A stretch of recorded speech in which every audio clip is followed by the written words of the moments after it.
Growing up in a small town, I was the girl who would never speak unless she was spoken to. You couldn't even pay me to speak to a stranger. And don't even try to force me to do some risk, as I was the girl who would take the stairways very slowly and hold on the railings very tight. Yes, I was a very shy, timid, and very cautious young girl back then. And this was somewhat worrying for my father. So one day, he took me and my mom to this lavish party. It was held in one of Manila's elite clubs. So we went there. And boy, I was so surprised. All the men and the ladies were dressed to the nines, while I was wearing a cotton dress. I was horrified. I felt so out of place. And my dad noticed how uncomfortable I was with the glitziness and the glamour of the event. So he bent down and he asked me, Anak, are you okay? Oh, Dad, I don't think we belong here. We should leave at once. And then he said, Anak, be confident. Don't let this wealth make you scared. It's true, they may have all these riches, but always remember, you have brains and talent. So you must be confident. Speak up and be proud of yourself. And that was my first lesson about personal branding. Of course, we may have a lot of definition about personal branding, but basically for me, personal branding just starts from within you. It's the way how you present and you market yourself in the mind of others. Back then in the 80s, personal branding was just purely done offline. It was the way how you talk, how you even stand up, how you treat others, and the causes that you support based on your beliefs and values. Back in the 80s, the gatekeepers of information was the radio stations, the TV channels, and your local newspaper. And you'd be lucky if they wrote something about you. But fast forward to the present, personal branding has taken a different dimension. We now have online. And with it came so many social media applications. There's WordPress, there's Blogger, there's Facebook, LinkedIn, Instagram, Snapchat, and more. This is great news for us, isn't it? Because that means everybody's got a chance to shine. Everybody gets a space in the spotlight. So, so what is personal branding? Is it just having a Facebook page? No. Is it about the number of likes that you get from your selfie post? No. Is it the number of F-bombs that you drop in your Twitter messages? No. Personal branding is the perception that you have of yourself and how others perceive of you and where that combines. Does that just end in a Facebook like? Does it just disappear in the digital abyss?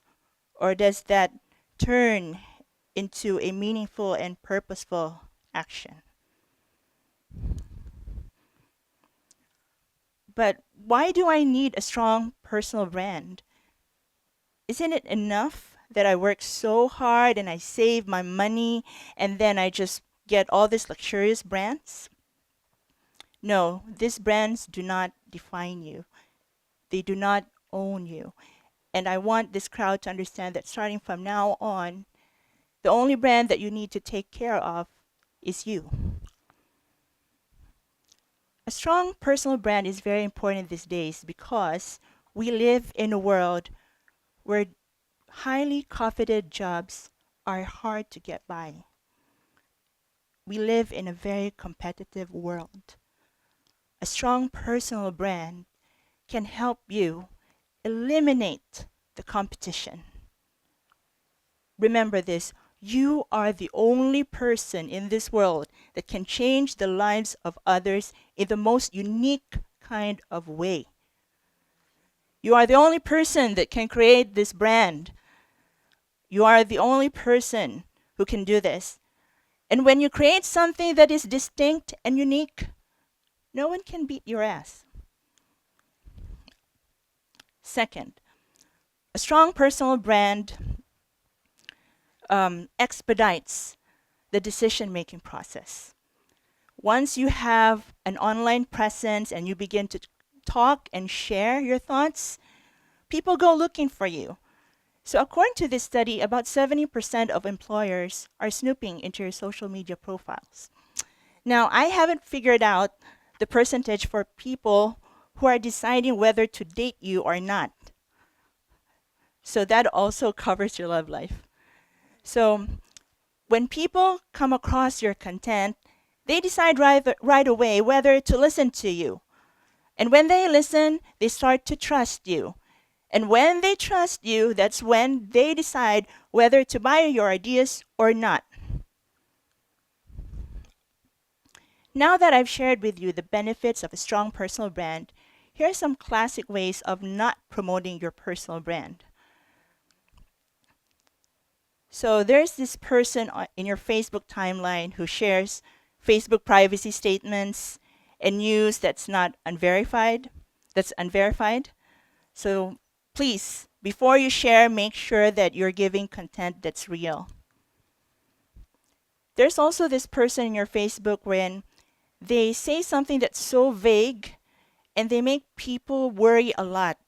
It's true that we're mildly curious about your life, but it's best to be more honest, to be more precise in what you're sharing online. Of course, there are people who are hungry for attention. So these are the ones that post their six-pack abs and tell everyone, I'm having a fat day. And of course, these are the kind of people that you don't want to debate with online because they always end up, having to say something that's so awful. So now I've shared with you this samples of how you should not brand yourself online. I think it's now time to talk about how you can start building your own personal brand. So first, you need to define yourself. And how do you do that? You need to expose yourself to different experiences. You need to catch every opportunity that you can. And it is only through this that you will know yourself.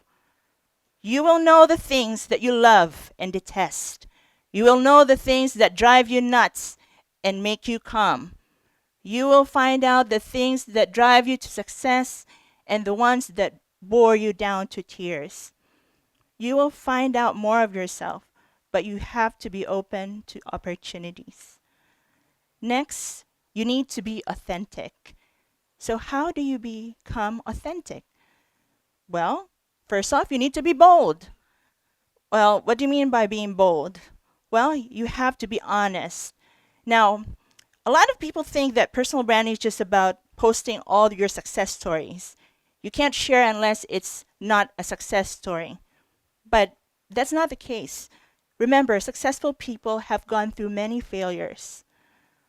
So, right now, I see a lot of familiar faces, mostly students. Most of you are very used to success. But how many of you can say right now that you are not afraid of failure? That you're not afraid to be at the bottom? Because you know that after all of these things, there's just no way but to go up. Lastly, you need to understand that social media is now your microphone. It is your hearing aid to find out what your followers are thinking, what are things that they care about. And it is only when you listen that's the only time that you can create content that is meaningful to your followers.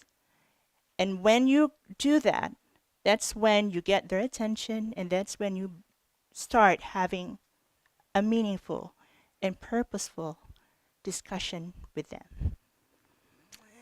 So, this and more are just the basics in building a strong personal brand. This is the best time while you're still young to start doing it. Now, before I end my presentation, let me share something with you that's very personal. I lost my dad and my grandfather this year. And it was during this very painful times that I also learned something from my mom. It was during her eulogy wherein she said, "The day of death is more important than the day of birth." That got me thinking. I mean, everybody's happy when a baby comes because they're cute and cuddly. But when you think about it, it's true.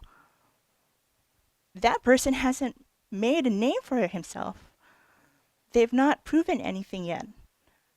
However, it is on the day of death wherein that person must have built either a good or a bad reputation.